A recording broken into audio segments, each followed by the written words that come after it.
we got here Taylor, the La Brujita from the Brujita Boutique. Yes, How are you doing? I'm okay. Welcome to the show. Thank you for having me. Also, glad you're here. All right, so what's going on? So I guess I came across your page or through social media. Like I never knew you existed until then. So, and I'm new to social media to begin with. So, Okay. so what do you do? Like, who are you, or how would you start?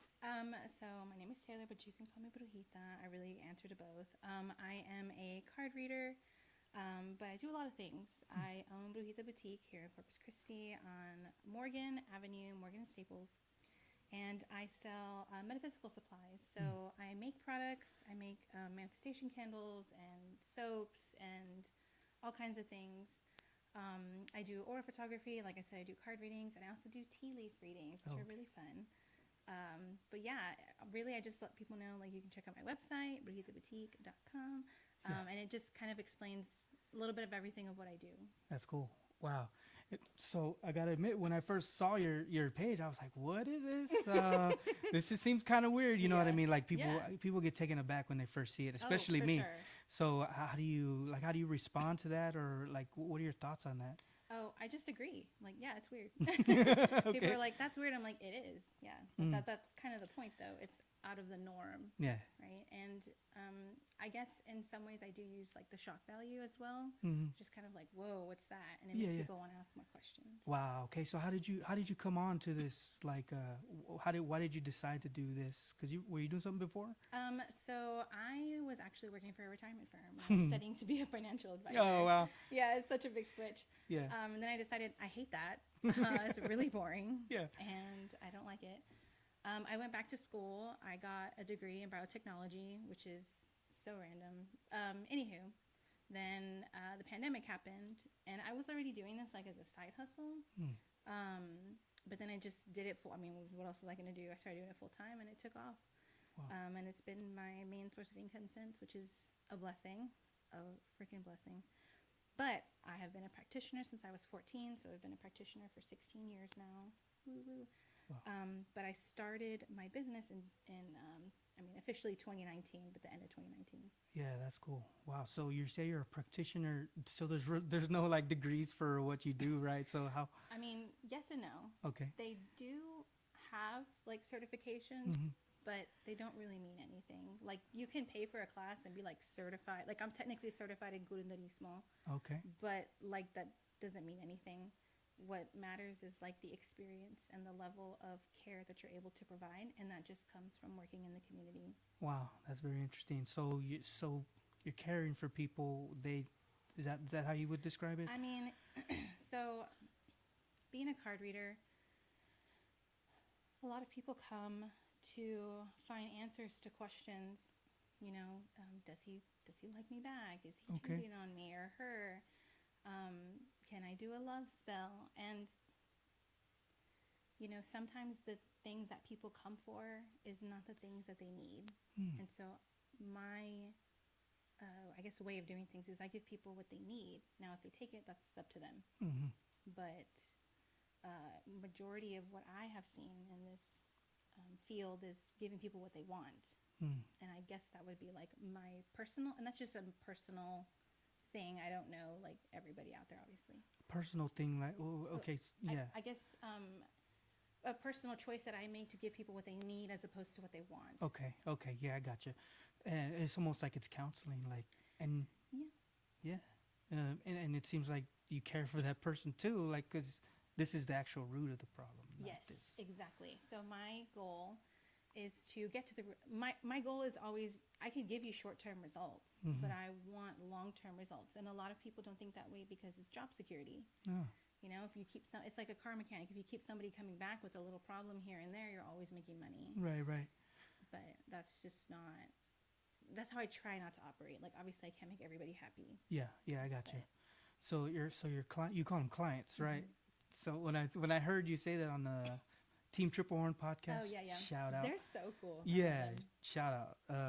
So you say clients. I was like, clients. That sounds like a business term. You know what I mean? I guess that's something that you have to adopt as your business. I call them clients. because I just feel weird saying customers, right? Because I feel like that's more monetary based, Yeah, right? yeah, yeah. As opposed to like people that I get to know them. I get to know them, their family, their lives. Like we become very involved. Not that I'm, at their birthday parties or anything, but I mean, I get to know them. And so to me, it feels more like a clientele. That's cool. So how do you get your clients? How do you get them? Like, how do they come to you? Or Now they do. Blessed. Yeah. Excuse me. My throat was so dry. When I first started, I was only on social media and I only did pop-ups, but I was doing readings on Facebook Live and Instagram Live. That's Okay. how I started gaining my clientele. And I would do donation-based readings, and they were so fun, especially during the Wow. pandemic. It was just like all of us in the live, like Yeah. jamming to Spice Girls, like Crazy. vibing. Yeah. Yeah, that's awesome. Yeah. That's like you create a business. Yeah, you create like that business in that area. Man, that's fascinating to me, how a business can form from something like that, and you never would have thought that's where it would have formed. I just decided I talk about this a lot. Mm-hmm. Somebody asked me a couple years ago, like, what's your business model? And I was like, have fun.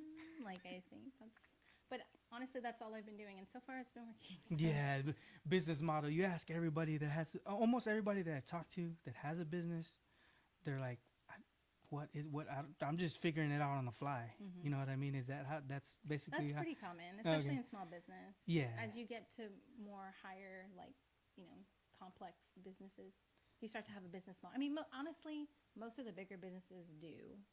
It's just a way to map out your year of like, okay, what are my goals this year? How am I going to achieve those goals? Yeah. I don't do that.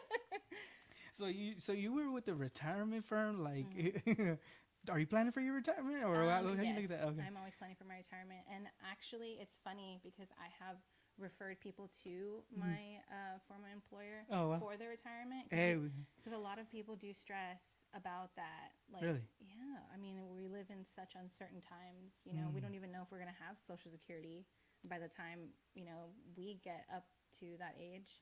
And a lot of people think about, when I retire, I get Social Security. That's the thought. It's always been a fallback. And even at that, Social Security is like nothing. Yeah. Some people get like $600 a month. Can't live off that. With what you're living on now, it's difficult to do. Wow. Okay, man. So this is awesome. I like this. So retirement. What was let me look at my notes here. So do people like So when I think about like Brujita, and you call it magic? Yeah. When I think about like magic and stuff like that, like I think about people wanting to do like a spell on somebody because they hate them or something or other. Do you get stuff like that? Of course. Of course, that's a given, right? Yeah. And I don't take everybody on as a spell work client. I do require a consultation. I'm not one of those people that doesn't believe in like, we don't do black magic. Like, I don't believe in that. I definitely think that it has its time and its place, just like all things. Yeah. I believe that you can use white magic for evil and black magic for good. Whoa, that's trippy. So that is so trippy. So, and I was listening to, I think it was the Leading Ladies podcast, shout out, or the Team Triple Horn podcast, where you were talking about like using different, I guess, avenues of magic. And is that common, or how do you like different paths? Yeah, I guess I'm different new to types. different types. Like it makes me think of like the movie Constantine, how he's like using Christianity, and then he's using like whatever religion or whatever. You know what I mean? So I am a little bit eclectic.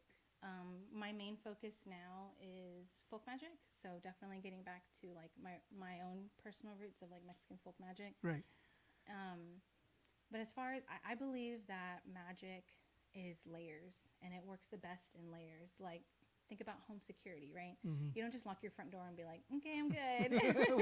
You're like, I lock my front door, I lock my windows, I lock my back door, I check you know what I mean? You're doing all of these things to ensure that the end goal comes about, which is that your home is safe. That you're safe. And so vice versa, whenever it comes to magic, if I want to pull in money, I'm not just like, hey, give me money.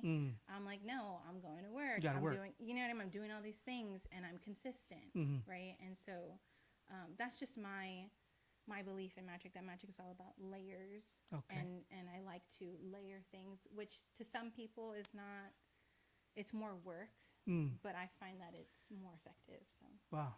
Interesting stuff. Cool. So layers, yeah, definitely. So there's layers of magic. So when people come into, if I go into your shop, like, and I have a request, right? Do people usually have requests? yeah, So do you do the card reading off the bat, or okay? Depending on what it is. So we do offer personalized shopping in the store. So if you come in and you're like, hey, like I'm having a weird, like I'm having ghost issues, like there's stuff moving, I'm hearing voices. I'm like, okay, I'm getting together all these items and I'm giving you your options so that way you can pick and choose, one, what's in your budget, because I'm realistic. Like a girl loves a deal, you know. But two, so that way, because I always encourage my clients to use their intuition in a lot of different ways.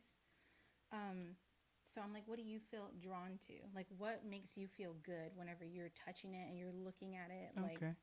because some people do better with like water magic. So that's going to be like taking a bath or doing a spiritual bath, using spiritual colognes, things like that. Some people feel better with fire. So that's going to be candles, burning smoke, incense, things like that. Yeah. So I do that for that reason. Cool. You mentioned your Mexican roots, or what? I'm sorry. Mexican folk magic. Yeah, Mexican folk magic. So you're specializing in that, or you're going? Folk magic is such a beautiful thing. Okay. Folk magic is like a family dish, right? Every family has its little secret ingredient, its own little twist that makes it unique to that family, and so that's what I've been focusing on. And folk magic too, just like a dish, is made with things in the kitchen. It's usually things that you have on hand. So with colonization and the conversion to Christianity, a lot of these practices that are very old, ancient, had to be modified in order to be preserved, right? So you're going to see a lot of the saints are going to cross over with a lot of the Aztec deities. You're going to see a lot of the things that we do just as like mexicanos, comes from that. Yeah. And so to us, it seems like nothing, right? Like, for example, I don't know if you've ever done this. This was really common, where you put a garlic on the window if you're getting like envidias or like ojo. That's like a really common thing that I see. But that is like a real thing. Like that's a magic thing. Nice. Putting aloe vera by the front. And whenever it gets dry, it's because you got envidia. Yeah. Like, that's a thing. Yeah. So, is there? I was gonna ask you about that too. Like, is there some stuff that we do that, like, it kind of just came and it's not a part of that folk stuff? You know what I mean? Excuse me. I mean, I'm not really sure what you mean. Like, so I don't know a lot of that stuff. Yeah, like, no, I never really that's I just only heard people talk about, like, y'all were talking about the egg or something. Yeah. I was like, what's that? And I had heard it from people that I grew up with, you know what I mean? Like, what's that? I never heard of that. Or, but like, are there certain things that people just maybe just made up instead of, yeah, okay. Yeah, that's definitely a thing. Within the community, I'm not saying within Mexican folk magic that a lot of people do, Right. but it is very much a thing where people just make stuff up. Oh, And wow. they're like, yeah. And there's nothing wrong. I don't believe there's anything wrong with that. But if you're going to be part of like an organized religion, like you're going to be a part of like Santeria, or you're going to be a part of Palomayombe, or all these different Latin belief systems, you can't just make stuff up. That's not a thing. Like, you can't do that. Mexican folk magic is a little bit more leeway because, like I said, it's like a family dish. So you can mix and match a little bit here and there for whatever works for you. Yeah. But at the base of it, it's very much rooted in like Mexican tradition and ideologies. Yeah. You were talking about some Japanese folk stuff or something in one of the podcasts. Yeah, Reiki. Yeah, you getting into that stuff, or? Yeah, I am actually. Now I don't. The thing about that, so I don't really subscribe to Reiki, right? But where we are now as a society, like, there's no way to avoid it. Like, Reiki was brought here by a Japanese woman, but it has been. Is this a clean podcast? No, you talking about Okay, this. cool. It's been bastardized Oh, shoot. by just Americans in general, and the culture of it has been lost. And so, you can get certified from anybody. Well, not anybody, someone who's certified to teach, right? But is it really what Reiki is supposed to be? No. Do these like does it is magic like is it like a spin-off, like not a spin-off, but does it like a spin-off, or does it derive from like main religions? Some Or- do. Some do. So you have different types of magic, or magical practices, I should say, and then you have pantheons. Pantheons are like mythological, I guess, groups, right? So you have like Egyptian magic, right, which is going to be part of the Egyptian mythology and pantheon. Okay. You have Greek, right, the Greek Roman gods and goddesses. You have Norse, right? So that's what a pantheon is, right? So you have those things which are completely based off paganism, and that's where, paganism is derived from. Okay. I'm thinking, I'm like, don't quote me if I said that wrong. I didn't say that. Yeah. But then you also have, like I was mentioning earlier, you have organized religions. So you have, I shouldn't say organized, you have initiatory paths, which is like Santeria, Palomayombe. What is that? That is those like what is that? So Palomayombe is like, it's Brazilian magic. Okay. And it requires an initiation. Santeria is really, it's actually pretty common here. It is also an organized religion, and I want to say it derives from the Yoruba tradition. I could be wrong. And so those are like specific, they have specific rules and initiatory processes and spirits that they work with in very specific ways. Yeah.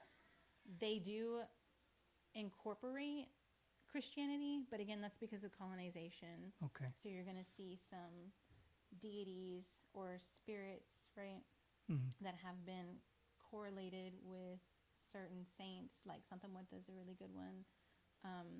Although she is different from the Aztec deity, Mictacasiwa, they're very similar in that she evolved from that original death goddess, right? Even though, like I said, now they're two very different entities. They're not the same, but she did evolve from that. And that's where the incorporations and the colonization from Christianity come in. Wow. So it is kind of It's fuzzy. yeah, it's fuzzy, but I figure like religion, like good, bad, you know what I mean, that type of mix or whatever. It's Yeah. I mean, I don't know. I'm just kind of guessing. There's no wrong question. Interesting. Just know that, Okay. right? Cool. Appreciate that. Yeah. So you mentioned too, like when you were like 14 or something, or 12, you were already. Oh yeah, when I was 14. Yeah. I was already in this. Yeah, you're already in it. Yeah. Okay. It's funny because I actually went to a really good friend of mine's sleepover, and we watched The Craft, which is like the best witch movie ever. Right. All the girls know. And it's funny because like we went to church together. Her family was hella Christian. Okay. Like very Christian. And for us to watch The Craft there was just like so random. Like what? But yeah, we were so into it. And that was the first time that I really saw like witchcraft as like something you could physically do. Right? Because I've always been like a weird flower child. I would like talk to the trees and like Okay. the wind and the ocean. Always been a hippie. But that was the first time I saw magic like in a tangible way, and it just my parents hated it. So the stuff that they do in that movie, is it like it's actual stuff? very very similar. Really? Like Wow. like probably the most accurate movie I've seen out there. I'm sure there's many more like documentaries, but for a theatrical film, like I should say a Hollywood film, Yeah. it's really accurate. Oh yeah, yeah, it's a crazy movie. Yeah, I remember seeing that movie. It makes me think about the main witch girl, like she was like scary looking. Yeah. And then like there's a part where the whales are like Yeah, where they beach themselves. that was so crazy. Yeah. Oh my gosh. Yeah. Yeah, she went to a psychosis after that for sure. Okay. She went a little crazy. Yeah, so that it can do that to you. Yeah. Oh yeah, I see it It happen mess with you. all the time. Oh shoot. You see it happen with other. Practitioners. Okay. A lot of So I've been doing this for a long time. It has taken me a very long time to even get to divination, for a lot of reasons. You know, raised with the ideology of like like don't look at the cards, you're gonna go to hell, like you know, that kind of stuff. But whenever you don't do the process of learning yourself and learning your reality and learning how to control your reality, and then you jump into, specifically, at least from what I've seen, card reading. When you read cards, you are not here, like, and it's actually been shown in, like, I forgot what kind of scans they are, but your brain switches to like a different, it's almost like a trance state. Right. So essentially, your spirit is hovering between here and the other world, right? It's like, imagine that you're like peeking your head above water. And if you do that so many times, but you don't, I should say you're sticking your head in water, right? And you do that so many times and you don't breathe, right? Or you don't know how to breathe or how to swim, you can go crazy. Wow. And I've, you know, heard some crazy, like this one person was telling me that an angel would like to play pranks on them. And I'm like, angels don't do that. Oh. Angels don't play pranks. They might have a sense of humor, but Yeah. they don't play pranks. That's something else, girl. Wow. So you said divination. You reach a certain point of divination. What is that? So divination is going to be like future telling, or like I said, card reading. Prophecy. Prophecy. Yeah, I've been really into like that word lately. Really? Prophecy. Yeah. Oh, okay. Why? How come? I don't know. It just popped in my head one day, and then I've just been reading about it, actually in the Bible, and this. Like, Yeah, you posted a. I did, right? Yeah. What's going on there? Yeah, that I was know, trippy. what's going I was on? like, what? Yeah. No. I don't subscribe to Christian ideology, but I do like to read the Bible, and I always have ever since I was a kid. Well, your parents grew. Okay. So you kind of know that type of stuff. So did your parents freak out when you started doing all this? Or? My parents, I love my parents, and they're so supportive now. But when I was a kid, they would find. I used to go to this witch shop in Sunrise Mall, and I would go in there, and I would like save up all my money, and I'd buy like a book, and I'd like hide it, you know, and like take it home and like read it. I'd hide it. My parents would find it, and they would flip their. They were so committed to stamping it out of me, like genuinely. And I understand that they did it because they care, right? They were afraid for me. But all they did was make it worse, in the sense of like, I have always been able to see and hear ghosts. I didn't know that's what I was doing. Which is even scarier, because your parents are like, you're making it up, and I'm like, am I crazy? Oh, like, wow. what's going on? Yeah. So I was already open in that sense. If I had been able to, I think, dive into it a lot sooner, I think I would have resolved a lot of the issues that I was having. Like, I would have chronic nightmares. You know, I had a lot of spiritual encounters that were not good. Oh, wow. Yeah. I always tell everybody, my first spell was a necromancy spell. Yeah, I was real brave. Wow, crazy. Not a good idea. Don't do that. You know, So, but yeah, so I feel like if I had known, if I had been able to tap into it more, I think I would have been able to avoid some of those pitfalls that I faced and I struggled with for a long time. Wow. What religion were they? My dad was raised Catholic. He's not very Catholic now, but he definitely has those Catholic ideologies. And my mom is Christian, but like more non-denominational. My mom's more into this stuff because my grandma was into it. More into the... Yeah, like just like burning the candles, Okay. you know, if you want to say, if you need something, saying a prayer, you know, evil eye, the limpias with the eggs and stuff like that. Okay, I got you. You said like spirits. Like, is that physical? Like you see spirits? Okay. Not anymore. Yeah, that was really scary. Okay. Yeah, as a kid, you're seeing. So in the spirit world, there are things that are human and there are things that are not human, right? And some of them are a mishmash of spirits, and they don't look very good. Oh, wow. They're very scary. Interesting. And I'm seeing these things as a child, not understanding what they are. Yeah. And honestly, I thought I made it up until like a couple years ago. I read a book and I was like, oh my God, this is a thing. It's a thing. Wow. It's a thing. I'm scared. I'm a scaredy cat. I'm a big scaredy cat, to be honest. You know what? Me too. I can't mean, stand I don't have a choice. Yeah. But if I don't have to be around ghosts, I don't want to. It's not your choice. It's not my. You don't choose to do that. I don't. I know people are always shocked when I say that, but I really don't. Nah, it just happens, and you know what? I got to deal with it. Yeah, for sure. That's awesome. So you started a podcast.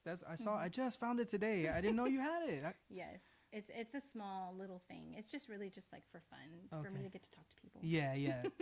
Same here. I really don't talk to a lot of people, so this is. I'm so sorry if you. It's a listen treat. to it. Yeah. The editing is terrible. Right on.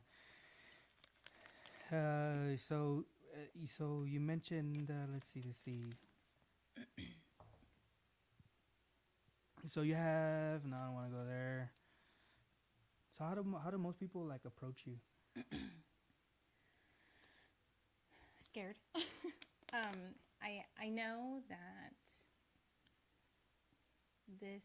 I feel like I try to be approachable, even though, how should I say? Usually people come to me when they have a problem, right? And I always say, if I don't see my clients for a long time, it's because they're doing okay. They're doing it. Yeah. When I see you, girl, what's going on? But usually it's referrals. So usually it's referrals.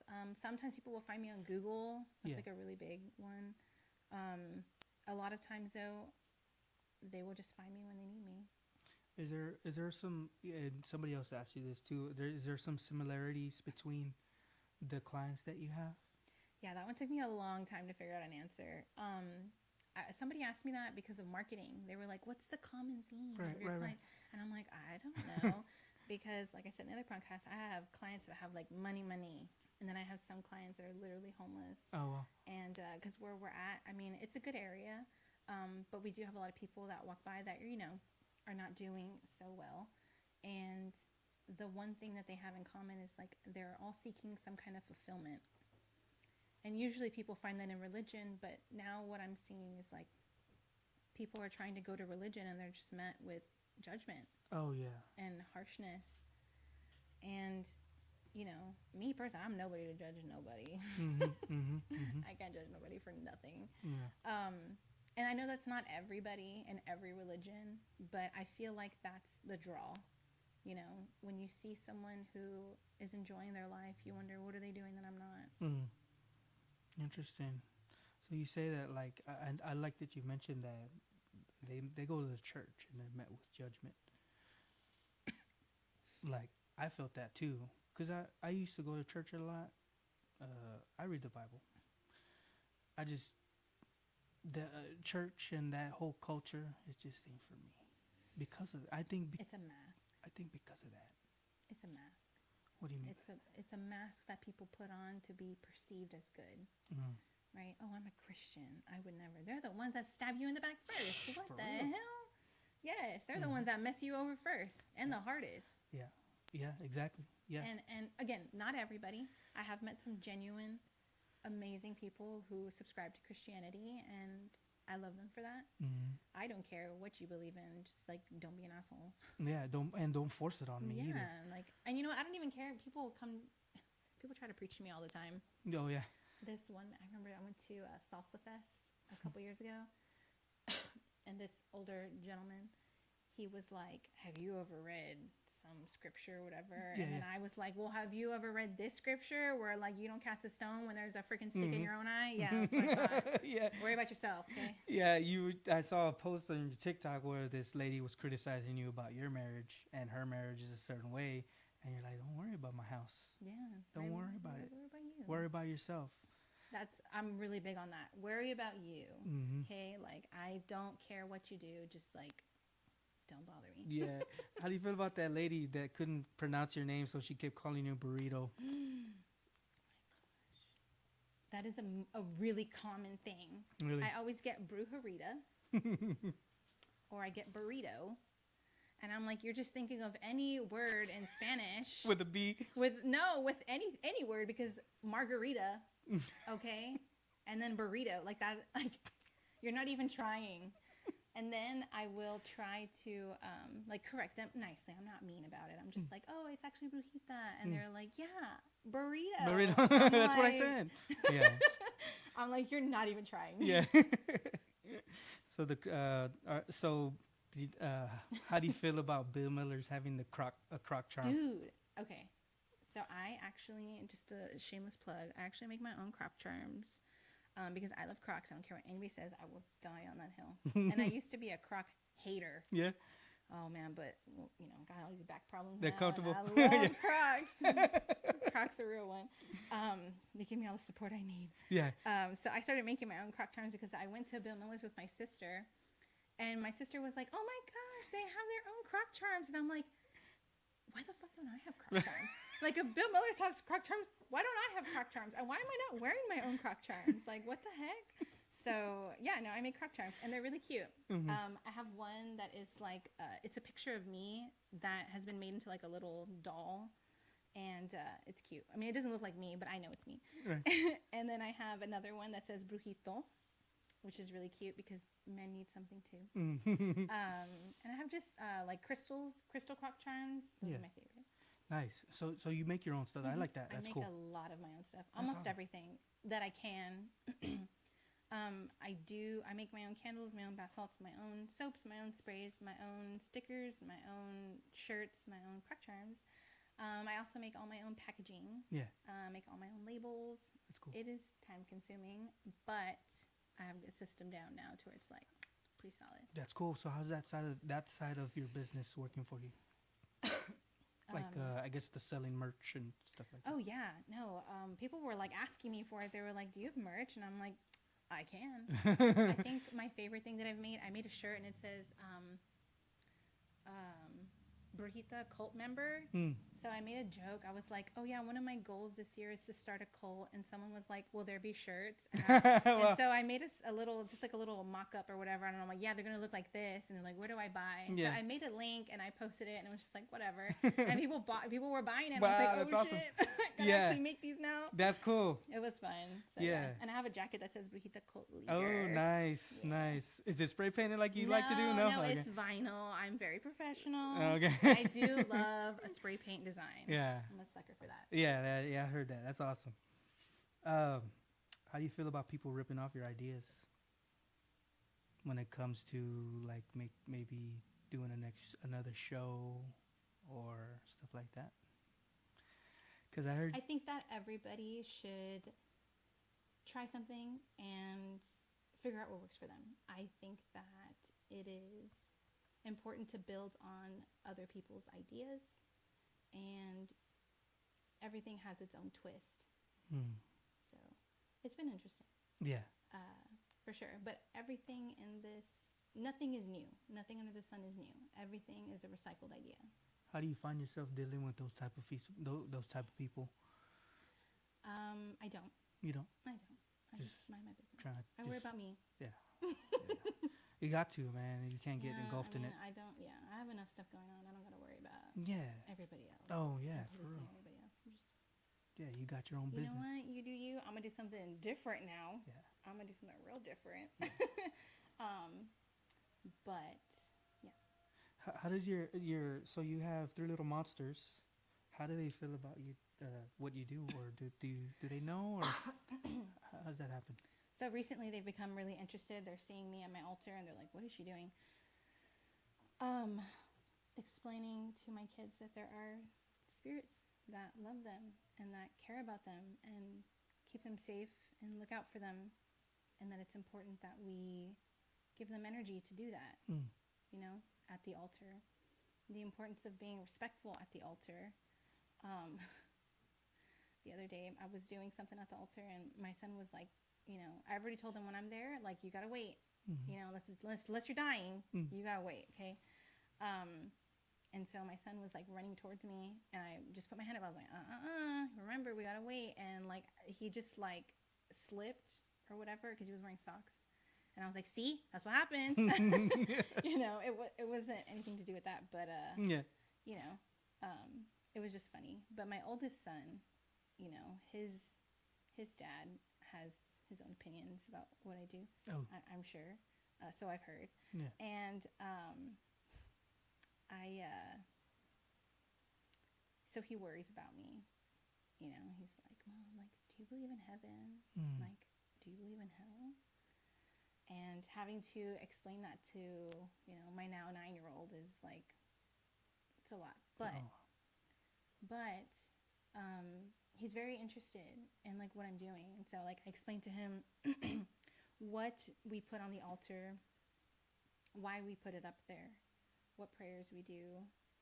I showed him. So energy manipulation is like a really common thing where you can like, you practice manipulating the smoke with just your energy or the flame.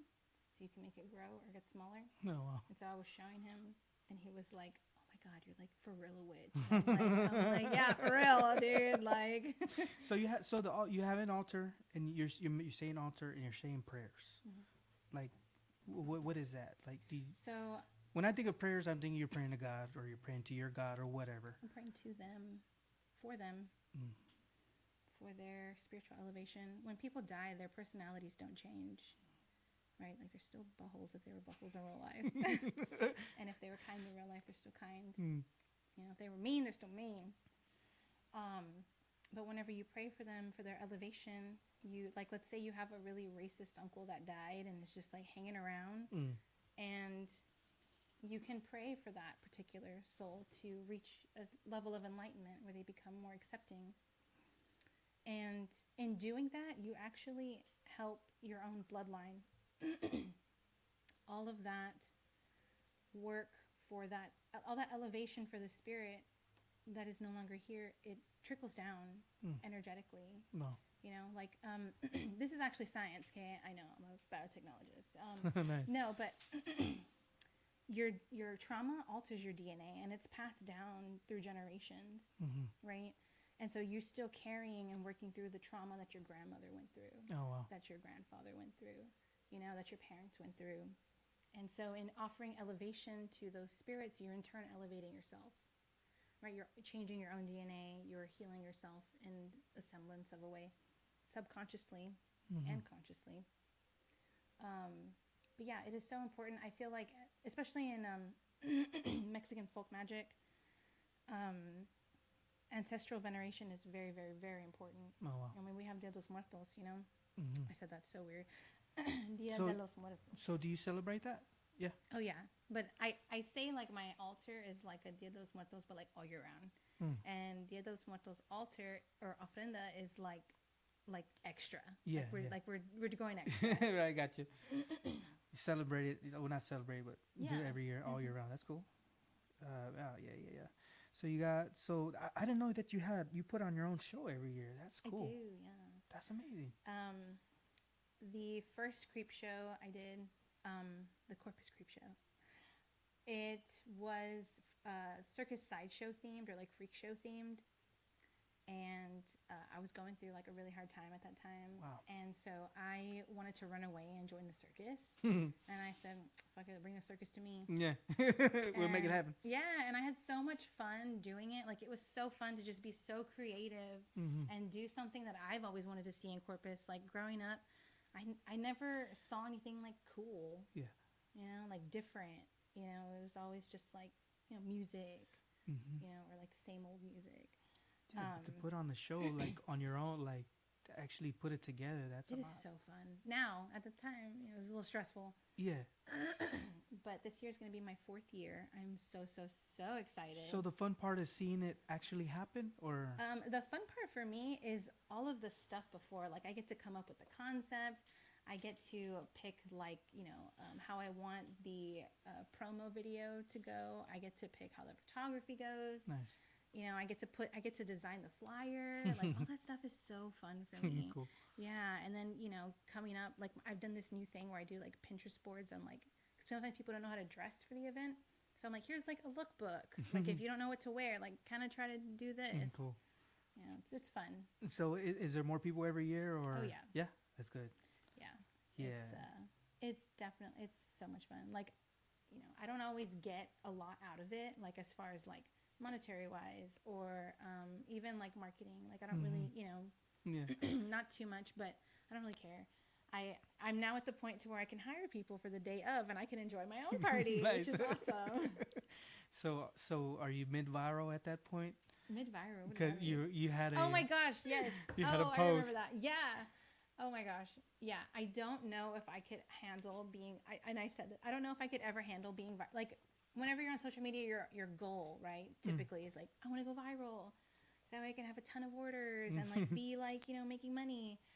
But now I'm kind of like, oh, that's a lot of things to deal with. It's a lot of, like, opinions. And I don't really know if I want to deal with that. Yeah. Oh, and then the hate. Oh my gosh, you get haters. Yeah. I mean, that's when they say you've made it, right? But I'm like, Right. can I, like, not make it? Like, I don't want to deal with that. I want to do I'm like, half viral, or yeah, actually you said mid-viral. mid-viral. It's awesome. So you went to Ray High School. You're a did. Texan. Period. Dude, come on. Were you in like any sports or anything like that? I was in diving. I was on the diving team. Diving. Wow. Yeah, I actually joined because I didn't know how to swim. Oh, and you I dove know, anyway? Yeah. The first day in the natatorium, the coach was like, okay, swim across, and if you can make it across, you're on the team. And I was the last one, Shoot. but I got there. Didn't quit. Ooh, nice. And I learned how to swim. Yeah. I got over my fear of heights. Yeah. I definitely believe in immersion therapy. Immersion therapy. What is that? It's whenever you're confronted with the things that you're afraid of, and you just gotta like push past it. Oh, like be courageous or whatever. Yeah, it was just like let's say you have a phobia of like water. Well, then they like slowly immerse you in the water to like get used to it, and then it's not so scary. Instead of just. Yeah, or you know, just letting you be afraid of water your whole life. Yeah, it's awesome. It's pretty. It's 2000. Are you still 2000s music lately? I have been super okay. So I rediscovered Kill Switch Engage. Oh yeah. And I just been on a freaking binge. Like I've just been listening to Kill Switch Engage. I've been listening to Chevelle. I've been listening to Perfect Circle. Like just in that whole like realm of music. And I'm just like, dude, this is such a vibe. Yeah, I listen to Spotify, and they suggest songs, and the ones that I find liking are like 2005. 2004, and they're heavy stuff. Good times. Yeah, the heavy Linkin stuff. Park. Yeah, Linkin Park. It's not heavy, but I yeah, it's all good. And then so you're into synth music too. As you're saying that, I was like, what? One of the which one was it? Not Daft Punk, but that other one, Sleep. I think it's Sleep something or other. Anyway, that's pretty cool that you're into that type of stuff. Yeah, I'm super into synth music. Yeah, what's your favorite band? Band. I would say my favorite artist is Sidewalks and Skeletons. Oh, interesting title. It's like Witch House. So it's very like ethereal and dark, and they use like interesting sounds. Like there's this one song that I love. Oh my god, it's like I've been trying. So my videographer, her name is Josie, and she we come up with the videos together. It's a very much like a fun process for us. But I've been trying to get her to use this one song for like ever, and it never works out. And I'm like, oh, anywho. But it has like this really interesting, like creepy organ playing in the background. It's so good. Nice. So you like it really not scary sounds, but just like earthy. It's just probably something you would hear in a horror movie, but like in the background. Yeah, that's what I was thinking. Okay, that's what's up. So do you teach people like the stuff that you learn, or not really? No. So to be a teacher in this community requires a certain level of age and years that you've been practicing. Okay. Right? And also who taught you. So I am what they call spirit-led, which means that nobody really taught me per se. It's just things that I've known. Like, I don't know how to explain it. It just hits my head, hits my brain. I do it. And then, you know, later I find out, oh, this is why you do that. It has a purpose. You're not just making stuff up, which is so validating. So I don't necessarily have like a teacher, and so I don't feel qualified to teach magic, right?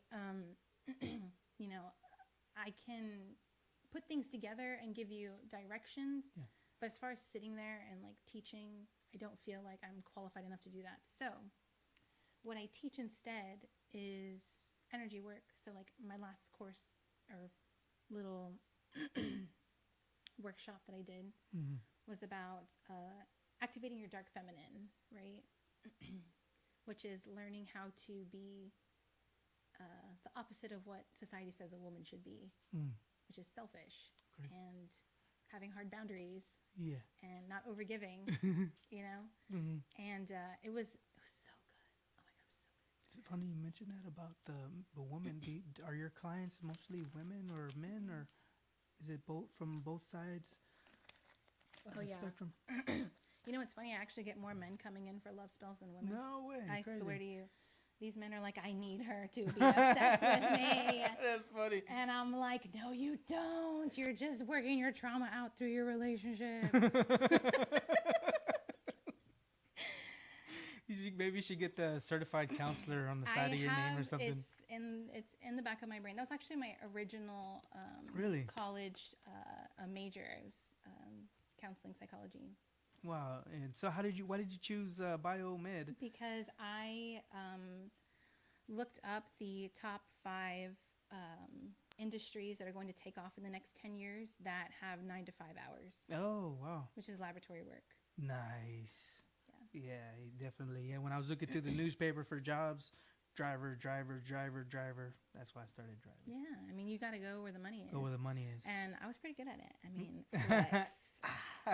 Yeah, I was like really good at it. So it just bums me out here that like there's not really jobs for it here. Like you could work in the refineries, but like the jobs there are so limited that it's like you have to wait till somebody retires. yeah, it's like that. I think in a lot of industries down here.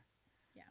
So in the refineries, you would be doing like the samples. Oh, okay, so like a lab. Yeah, okay. like it would be laboratory. So biotechnology is, I mean, technically genetic engineering, but it's really more so about like working with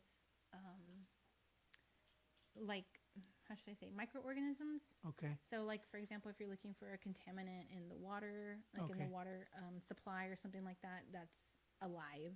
Right. You would be having to isolate that and then culture it and figure out what it is, which is what I would do. So like something living inside the bio. But technically I could do any kind of lab work. Like I could work in a hospital if I wanted to. Wow.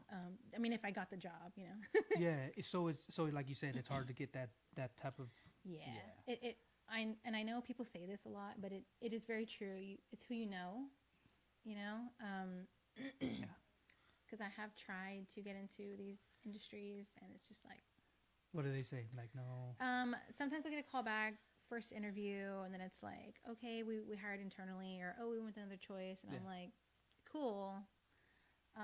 And it's usually someone who has more experience, but it's also like, well, how am I supposed to get experience? I mean, technically I have experience, but it's just silly. Besides, I'm doing this anyways. It's way more fun. That's what's up. Yeah, that's awesome. So, so you're located on Morgan next to the coffee mug. What's the address? I'm sorry. 1124 Morgan Avenue. 1124? 1124. We're actually neighbors. I live down the street from there. Say less. Yeah. I pass by. I'm like, there's your shop right there. And then the coffee mug is right down the street from there. I actually interviewed one of the homeless guy that's there, Ryan. Okay. Yeah, I interviewed him like for episode 29 or something like that. Yeah, I've been wanting to do more stuff like that. But that's cool. So you're located on Morgan. You have your podcast, Untold Magic. Are you going to continue doing that? Yeah. I'm actually in the process of doing season 3. Okay. I'm just setting up all the interviews, and then I got to like edit them. How come you pick seasons? Like, I don't do seasons. I don't know. I guess I don't understand them. So I do seasons because I'm doing a million other things, and I don't like being inconsistent. So I pre-record them, I edit them, I get them all squared up to go, and then they auto-post in sections. But because that's not consistent, it's not something I can do consistently. Yeah. I decided to do seasons, so it's like 5 or 6 episodes a season, and I have like a hiatus where I'm able to like find people, interview them, edit, do all that, whatever, come up with the graphics or whatever, set it up, and then I drop them all within like a month or 2. And so do you feel like they have to be like on a certain day every week? I do. That's just me. I know that some people don't feel that way, but I like consistency. Like I like to think of my podcast as like a TV show. Right. Like you want your podcast, and I do it. Actually, I drop them every Sunday morning because I'm like, I'm gonna take you to church today. Yeah, church today. Here's your daily church. Yeah. Your daily, cool. Your weekly. Weekly church. Yeah. Sunday, right when everybody's at church to the people. But Yeah, yeah. no, but most of my clients probably wouldn't be at church. So. Right, exactly. What I'm saying. That's cool. So you do it in seasons. You're coming on season 3, you said? That's nice. Awesome. And you edit them yourself. So is it a video? It's just audio? It's just audio because I don't want to have to get dressed for every single podcast I do. I don't want to be worried about my angles every time because I'd be looking at them like all crazy and whatnot. Yeah. So, and I think my guests appreciate it too sometimes because, you know, a lot of them are also fellow business owners. And so whenever you're just like busy all the time, it's nice to just show up and just be a slob and like nobody's going to know. Right. It'll be all good. Yeah. I mean, but it is also nice to like dress up and do a podcast. So. Oh, yeah, for sure. That's awesome. So you got your podcast, and then your next show is in October. When do you start promoting for that one? I promote 2 months beforehand. But I'm working on it all year. Like right now, I'm already like out coming up with concepts. Like and so every concept is gonna be different every year. Every year. Okay. And I always try. I mean, it doesn't always happen, but I try to book different people. I try not to. I mean, I don't mind doing like one year, 2 years, but then I try to switch it up because nobody wants to come to the same event every year with the same people. I got you. Yeah, I got you. That's cool. So you got that show coming in October, and you. 2 months before we find you at Morgan. What else? Is there anything you want to share? We're coming up on like 10 minutes left, and it sounds like we're winding down. No. So, and then it's difficult to find you because your tag name, which is Chulita Brujita. No, what is it's the.brujita. Yeah. Are you talking on TikTok? Yes. Oh, yeah. It's Chulita Brujita 13. Yeah, then there's a lot of brujitas. When I was searching for you, I was like, what's going on? So you said... if you want to find me, like, the best way is probably to go to my Instagram and then, like, click on the link there because it's a landing page and it should have a link to everything. I don't know if my TikTok's on there, though. No, that's where I found the podcast, actually. I didn't know you had one. I was like, oh, cool, she's got one. So, yeah, that's awesome. So do you still do virtual... tarot readings? I do. One of my friends called it Teletarot, and I just have been obsessed with that ever that's since. cool. Right? Isn't that cool? I was like, you're so smart. Yeah. Why didn't I think of that? I know. I was like, why did I think of that? You're amazing. Shout out McNag, my microfarm. Microfarm? Yeah. Fungi? Like... So they grow like microgreens. Oh, okay. Yeah. I'm thinking mushrooms. I mean, I don't know. Well, there's another guy like in town. He does mushrooms. Well, I thought they were like trippy mushrooms, but they're actual. Like you can actually cook them and use them and all kinds of stuff. I never knew about that stuff. So he does microgreens. Oh, sorry. Shout out to that guy. Sorry. You're fine. So yes, I do them over the phone. I actually have a lot of clients that aren't in town, and so that's generally how we have our sessions. I will never DM you for a message. If you get a message, it's not for me. And if I do offer you a reading, it's going to be free. And that's why I don't offer readings. Well, and you said too, like, what is it? Real witches or whatever. They don't offer. Yeah. That's like a hallmark of, and that's the thing too. Traditional marketing doesn't apply to me for that reason. Interesting. Yeah. You're not supposed to go seek. They're supposed to seek you. Wow. So you got to come up with ways to market yourself without being pushy. Without being pushy. It is so fun. Pushy sucks anyway. Like, it is so. Marketing for me is so to be creative. Yeah, I love it. It's fun to be creative and think of like new ways to like get around things. Yeah. I don't know. It's just so fun for me. I love it. That's cool. Yeah, and it shows that you're always learning about it too. Yeah, I think this is like the perfect industry for me because I get bored of stuff very easily. I do, like mentally, I just get bored. I'm like, okay, this is over. I'm done with it. Yeah. So to have something that I'm constantly like having to think of something new and be on my toes and be creative is just like the dream. That's cool. That's awesome. Yeah. What were we talking about? I lost train of thought there. So yeah, I think that's it. Is there anything else you want to share? No, but if you're interested in any of the things we talked about, like I said, I do card readings, I do aura photography, I do tea leaf readings, I also do cleansings by appointment, I do spell work, but again, we have to talk about that first. You can check out my website, brujitaboutique.com, sign up for my email list, ask me any questions, book the things, tell your friends, all the things. So this is the part where I do the traditional say that we're gonna leave, but actually ask you more questions. Yeah, the Mexican goodbye. Yeah, there you go. So what's an aura? An aura photo. Yeah. What is that? It's literally a photo that I take of you, and it shows like a picture of your energy. And really what you're paying for is me to interpret it. So based on the quadrant that it's in, or the placement of it, if it's in front of you, behind you, how dark it is, the shade of it, all these different things, I read it for you or interpret it for you. And it talks about like the things that are going on with you that are affecting your energy. So it can even be like, you're not saying the things that you want in life. You're not telling people what you want. And it's like messing up all your other stuff, messing up your energy, or like you have a negative outlook, like it's showing up here. Like you need to work on that. Interesting. That's cool. Yeah, Never heard super about that. cool. Yeah. So she's got that going on. Yeah, well, if you come by, I'll give you one. Yeah, it should hook you up with that one. Yeah. That's awesome. All right, cool. If nothing else, thanks for coming on the show. How did you feel when I invited you on the show? Oh, I was like, I mean, cool. I'm always down. Yeah. I'm always down for a collab. I'm always down for a podcast. I'm always down to just like vibe. That's cool. Yeah. So somebody nominated you too on our. Yeah, they cause I put a post. Hey, I opened up the podcast again. Who would you like to see on there? And then it. Oh my gosh, I'm gonna cry. Stop it. Yeah, no, they nominated you, and I was like, all right, let's invite. So I'm almost. I think there's maybe 2 people on the post that I haven't invited yet, which I'm gonna invite them. And I tried to do. I would want to do all of them that were on that post. So you were one of them. Well, thank you. Yeah, awesome. All right, well, nothing else. We'll say goodbye. Thank you so much for being on the show. Thanks for having me. Stay tuned, you guys, for the next podcast episode. We got the Corpus Christi Originals podcast tomorrow. We got the Recycled Corn podcast for episode 41 at 6 p.m. with Alex and Scuba Steve and all his other things that you call them for next for tomorrow. And if you want to catch us, the replay on YouTube, Facebook, and you can listen on Spotify, Apple, wherever you listen to your podcast. Thanks a lot.